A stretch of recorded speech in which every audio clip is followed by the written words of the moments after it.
السلام عليكم الحادقات، اخباركم؟ لاباس عليكم؟ نتمنى تكونوا بخير وعلى خير. واخيرا فيديو جديده، فيديو ديال النوغات اللي وعدتكم بهم.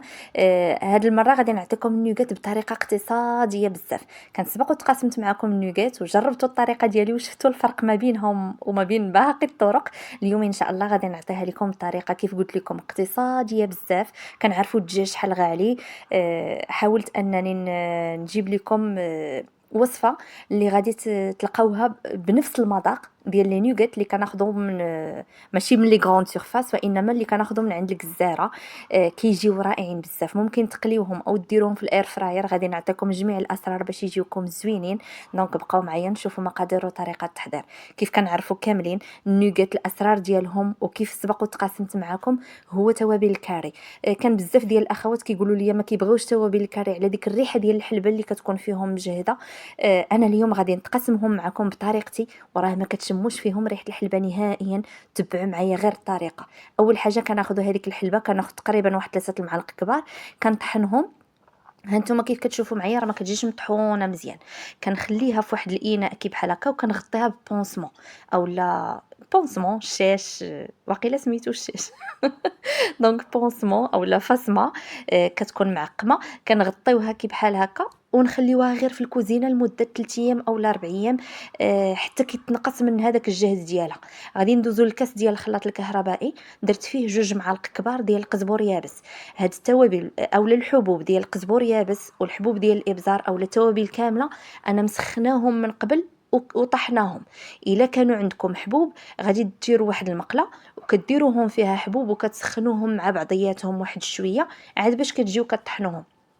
كيف قلت لكم درت 2 معالق كبار ديال القزبور يابس. وغادي ندير معلقه كبيره ديال خرقوم بلدي. معلقه كبيره ديال حبوب الخردل حتى هما سخنتهم واحد شويه.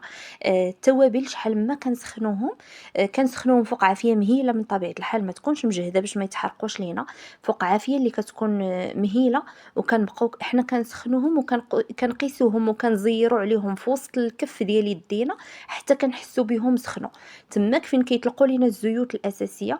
غادي نحاول نخلي لكم واحد الفيديو في صندوق الوصف ديال التوابل اللي كنت وجدت معكم في العيد الكبير باش تعرفوا الطريقه كيفاش كنسخن انا الحبوب ديال التوابل. غادي نعاود معكم المكونات. 2 معالق كبار ديال القزبور يابس. معلقه كبيره ديال الخرقوم بلدي كتكون عامره مزيان. معلقه كبيره ديال حبوب الخردل. معلقه كبيره ديال البزار اولا فلفل اسود بزار كحل. ومعلقه كبيره ديال الكمون. معلقه كبيره ديال النافع. ومعلقه كبيره ديال الملحه. معلقه كبيره ديال الثومه بودر. معلقه كبيره ديال حبه الهيل اولا قعقله. ومعلقه كبيره ديال القرنفل. غادي ندير معلقه كبيره ديال هذيك الحلبه اللي كنت طحناها من قبل كيف قلت لكم 4 ايام من قبل. وكنغطيها غير بهذاك البونسمون وكنخليها في الكوزينه حتى كيتنقص لها داك الجهد ديالها. هنايا غادي نضيف معلقه كبيره ديال البصله بودر. ومعلقه صغيره ديال القرفه. كنتمنى انكم تلتزموا بهاد المقادير وبالمقاييس مضبوطه باش هكا يجيكم التوابل الزوينين. راه كيجي المذاق ديالهم رائع، كيجي مع جميع انواع لا الدجاج لا الروز، يعني اي حاجه كنا غنديروها يعني خفيفه راه كتجي رائعه بزاف. هنا ضفت معلقه كبيره ديال التحميره غير عاديه ماشي تحميره فيمي. كانوا يسولوني بعض الاخوات واش تحميره فيمي. لا كندير غير التحميره العاديه وكنطحن كلشي مزيان. هاد التوابل كلها مضبوطه يعني بالمقاييس ديالها. غادي نخليها لكم مكتوبه تحت الفيديو اولا في صندوق الوصف. كنغربلو كلشي مزيان وداكشي اللي كيبقى لينا في الصفايه ديالنا كنرجعو كنعاودو نطحنوه وكنغربلوهم.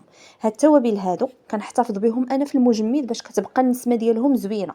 الا كنتو انا الصراحه كتعجبني هاد النسمه هذه وكيف قلت لكم راه ما كتشموش ريحه الحلبه نهائيا. الا كانوا كيجيوكم مجهدين بحال القرنفل وقعقله وداكشي ما ديروهمش في المجمد. احتفظوا بهم غير في البلاكار في الكوزينه. راه كيتنقص ليهم داك الجهد ديالهم. ولكن راه ما نقولش لكم على مذاق كيفاش كيعطي خصوصا الاطباق ديال الدجاج. سوا دجاج في الفران سوا دجاج مشوي. كاين شي مرات كنديرو انا غير في الطويجين ديال الدجاج كنضيف معاه واحد شويه فرفيسه كيجيو غزالين فرفيسه ما يمكنش تخيلوا واحد المذاق كيعطيو. وخصوصا في هاد لي نوغات كي بحال هكا اولا كاع الوجبات ديال لي فاست فود راه كيجيو رائعين فيهم هاد التوابل. في الروز كيجيو غزالين. هادو توابل الهنديه، هذه هي الوصفه الاصليه ديال توابل الكاري. علاش كتاخذوهم وكتلقاو فيهم ريحه الحلبه؟ حيت العطار الله يهديهم غير كيجيو كيبقاو كيحفنوا كل شويه شويه من كل حاجه وكيطحنوا ويعطيو للناس. توابل الكاري كيبغيو يكونوا بلي دوز. كاينين بعض الشركات منهم فيسكا، شركه فيسكا، ماشي اشهار ماشي حتى شي حاجه، ولكن راه كدير لي دوز، كتخدم بلي دوز.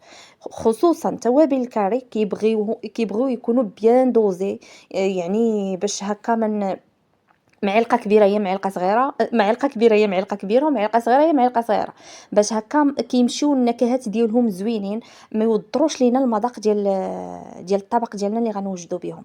والسر ديال لي نوغات ديالنا كيف قلت لكم باش غيجيونا اقتصاديين هو كناخذوا جوج باكيطات ديال البانيني. هانتوما شفتوا معايا ممكن ديروا حتى ثلاثه. انا غندير اليوم 600 غرام ديال الصدر ديال الدجاج، كندير معاه جوج باكيطات ديال البانيني. كيعطينا كميه كثيره. وردوا البال الاخوات، كنحاول نوريكم اللي عندهم هاد الاشواغ بالخصوص. تعمدت انني نوريكم هاد لاكسيدون هادي.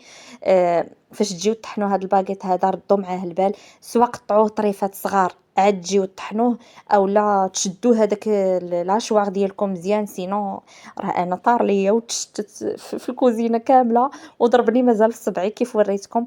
ايوا الحمد لله على كل حال. هنا طحنت هذوك الباكيطات ديال البانيني، ما كنيبسوهم حتى شي حاجه وهما هكاك طريين كنطحنوهم. عندي هنا 600 غرام ديال الدجاج، كنقطعوهم، كنطحنوهم حتى هما مزيان. هاد الغشواغ راه طياره كان غير طير ليا تصبعي. دونك كيطحن مزيان. الاخوات اللي مازال بغاوه راه مازال متوفر عندي، مازال بنفس الثمن ديال البروموسيون 280 درهم. كيطحن كل شيء. دونك كي شفتوا معايا طحنت به انا الدجاج، ضفت عليه هذوك لي باغيت ديال البانيني اللي طحنت، ضفت عليهم معلقه كبيره ديال الموطارد، شويه ديال الابزار وشويه ديال الملحه، ومعلقه صغيره عامره مزيان ديال توابل الكاري. غادي نضيف شويه ديال الثومه بودر وشويه ديال البصله بودر. هادو هما التوابل اللي كيكونوا في لي نوغات فقط، كيجيو رائعين. كنضيفوا شويه ديال الملح من طبيعه الحال الى دقنا الملحه ولقيناها مازال ناقصه. غادي نضيفوا العصير ديال نص حامضه وكنطحنوا كل شيء مزيان. هنا راه كان مشى ليا واحد المقطع، انا كنطحن وانا كنضيف الماء، كنضيفوا نص كاس ديال الماء. هذاك الماء هو اللي كيفزق لينا هذاك الخبز ديال البانيني وكيتنفخ، كيعطينا كميه كبيره ديال لي نوغات. فاش كندير هاد العمليه هذه كنخلي الخليط ديالي كنديرو في واحد الطبيصيل اولا اناء، وكنغطيه بلو فيلم اليمونطير، كنخليه يبات في الثلاجه. ضروري انه يبات في الثلاجه. هاد المقطع هذا اللي كتشوفوه راه كان الغد يعني لو لوندوما. صافي جبدته من الثلاجه وغادي نبدا كنشكل لي نوغات ديالي. ممكن نشكلهم بالطريقه اللي بغيتو، انا كندير اسهل طريقه، يعني ما عنديش مع هذيك ديال نبقى نجيب لي زومبرانت. ممكن ديروها الا كان وليداتكم كيعجبهم داكشي. انا في الصراحه بناتي نعطيهم غير لي نوغات باي شكل كيف ما كان كياكلوه كيجيو رائعين بزاف. المذاق راه ما يمكنش نقول لكم كيفاش كيجي غزال. راكم ديجا جربتوا لي نوغات ديالي وشفتوهم كيفاش دايرين. هادو نفس المكونات، غير كان حاولت انني نعطيهم لكم بكميه شويه اقتصاديه. الطريقه الاولى اللي كنت عطيتكم، كنا كنضيفوا الشابلور يعني، وكنضيفوا غير 2 معالق ولا 3 ديال الشابلور.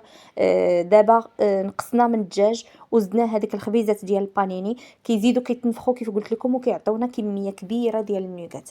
سرحت لي نوغات ديالي ما بين 2 بلاستيكات، البلاستيك الغذائي، وكنقطعهم بالسكين كي بحال هكا مربعات.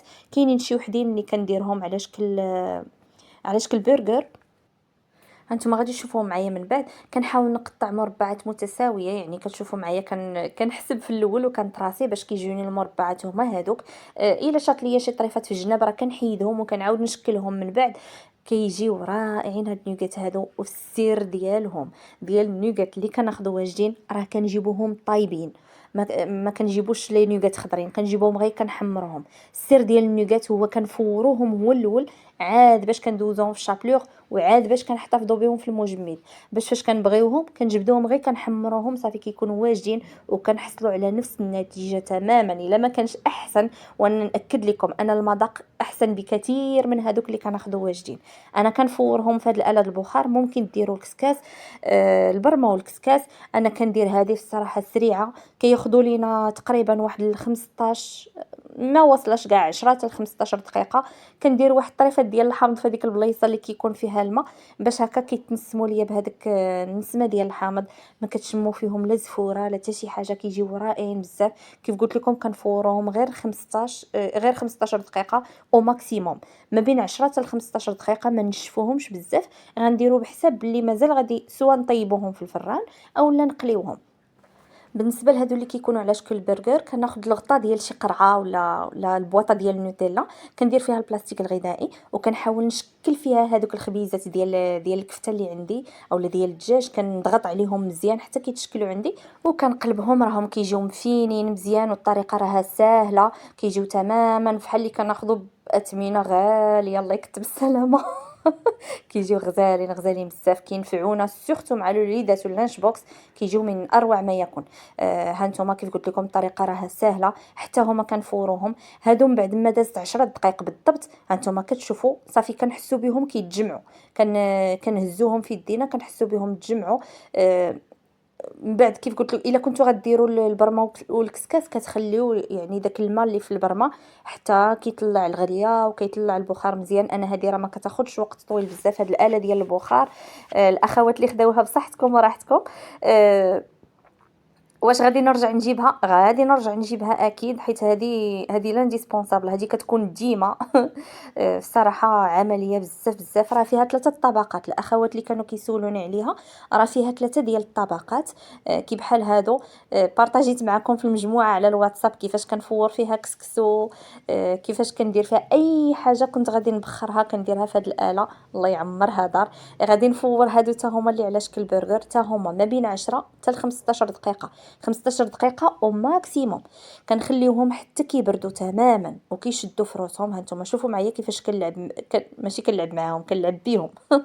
كنلعب بيهم كيف ما بغيت. ما كيتقطعوا ما حتى شي حاجه، كيكونوا ناشفين. كيف قلت لكم دابا غادي ندوزهم غير في واحد الخليط والشابلور. ومن بعد فاش نحتاجوهم غادي نقليوهم اولا نطيبوهم في الفران، كيجيو بحال اللي كناخذو تماما. هنا عندي لا شابلور ديك الصفرا، راها كتباع الناس اللي كيبيعوا مستلزمات الحلويات. كتجي زوينه في الصراحه في المنظر، وحتى كتعطي قرمشه زوينه، يعني اي حاجه درناها فيها كتعطينا تقرمشه غزاله. هنا غادي ناخذ واحد الخليط كندير فيه تقريبا 2 معالق كبار ديال الدقيق اولا 3. غادي نضيف لهم شويه ديال الماء حتى كيولي عندي الخليط بحال ديال البغرير اولا بحال ديك التدويره اللي كندوروا بها الحريره. كنغطسوا فيها هاد لي نوغات كي بحال هكا وندوزوهم في الشابلور نيشان. راه كتلصق عليهم هاد الشابلور مزيان. كيف قلت لكم هاد الشابلور كتكون زوينه، الثمن ديالها راه ما غاليش بزاف، كناخذ فيها انا تقريبا واحد نص كيلو، كيدي ليا كيبقى عندي. وهي فاش كنديروا فيها شي حويجات كي بحال هادو ما كتضيعش لينا. يعني فاش مثلا لي نوغات راهم ما كيهزوش ليا كميه كبيره ديال الشابلور، غير شويه دغيا كتغطي لينا النوغات ديالنا. وفاش كنجيو نطيبوهم كتعطي قرمشه غزاله. زوينه بزاف صراحه. هاد شابلور راه سميتها لا شابلور الصفراء. حتى هي هذه اللي كناخذ ديال شركه فيسكا. غادي نشوف الا لقيت شي تصويره ديالها غادي نخليها لكم هنايا. كتباع الناس، انا كناخذها على الناس اللي كيبيعوا داكشي مستلزمات الحلويات. غادي ندوز لي نوغات ديالي كلهم في هذا الخليط هذا وفي الشابلور. من بعد ما خليتهم بردوا كيف قلت لكم تماما صافي، وغادي نجمعهم في بلاستيك الغذائي. بالنسبه ل 600 غرام ديال الدجاج كيف شفتوا معايا راها عطاتني كيلو و700 غرام ديال لي نوغات. وتخيلوا معايا كيلو 700 غرام الا مشينا نشريو غنشريو على الاقل بواحد نورمالمون دابا الكيلو ولا داير 70 درهم ديال النوغات ولا داير 70 درهم. او شوفوا معايا كيلو 700 غرام بشحال غناخذوه في خلال اننا في حين اننا 600 غرام ديال الدجاج. راه عطاتني خير الله. يعني كنديرهم كي بحال هكا في نهايه الاسبوع صافي، وكنحتفظوا بهم في المجمد فين ما كنبغيوهم، كنجبدوهم كنقليوهم دغيا دغيا كيتقلاو. كنديروهم في بلاستيك غذائي، ماشي هاد البلاستيك الاحمر. هاد البلاستيك الاحمر راه كيكون غير ديال الثلاجه. انا راه غير تقاداو عندي البلاستيكات وقلت بغيت نوريكم، ضروري نوريكم هذا المقطع. كنديروا في البلاستيك اللي كتكون هاد الحافه ديالو كتكون زرقاء، اولا هاد الباندا اللي كتسد كتكون زرقاء، هذاك هو اللي كيكون خاص بالمجمد. كنسدوهم مزيان ونحتفظوا بهم في المجمد كيف قلت لكم، سواء كنقليوهم اولا كنديروهم في الاير فراير. انا هنايا وريتكم وحدين مقليين ووريتكم وحدين في الاير فراير. غادي نوريكم حتى كيفاش كيجيو من الداخل، راه كيجيو تماما بحال اللي كناخذوا جاهزين. فاش كنجيو نقليوهم ما كنكثروش ليهم الزيت، كنديروا غير شويه ديال الزيت فوق عافيه اللي كتكون متوسطه، ما تكونش قليله بزاف باش ما ينشفوش حيت هما راه طايبين.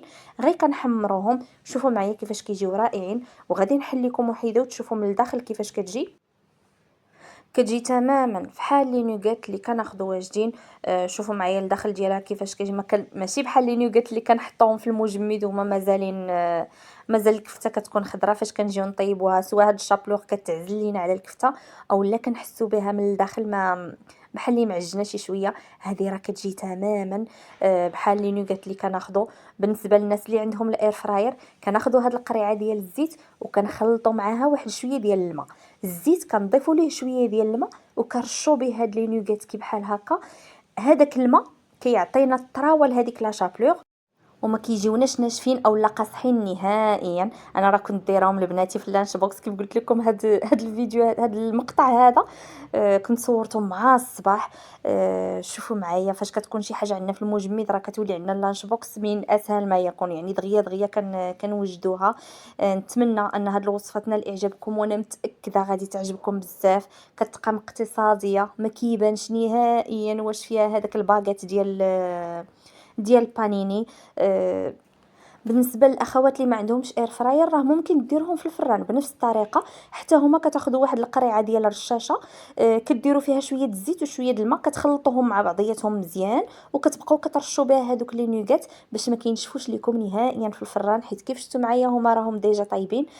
هكا ما كياخذوش وقت طويل بزاف في الفران، يعني دغيا كيتحمروا او ميم طون ما كيجيوش ناشفين نهائيا اولا ما كيجيوش يابسين، كيجيو رائعين بزاف. وهكا ما بقى لي غير نخليكم على خير. نتمنى ان الفيديو تنال اعجابكم، وإلا عجبتكمش ما تنسوش تبارطاجيوها مع احبابكم وصحابكم، وما تنسوش تخليوا لي لايك. بطبيعه الحال الا جات على خاطركم نخليكم على خير ونتلاقاكم في فيديو جديده عن قريب ان شاء الله. الى اللقاء.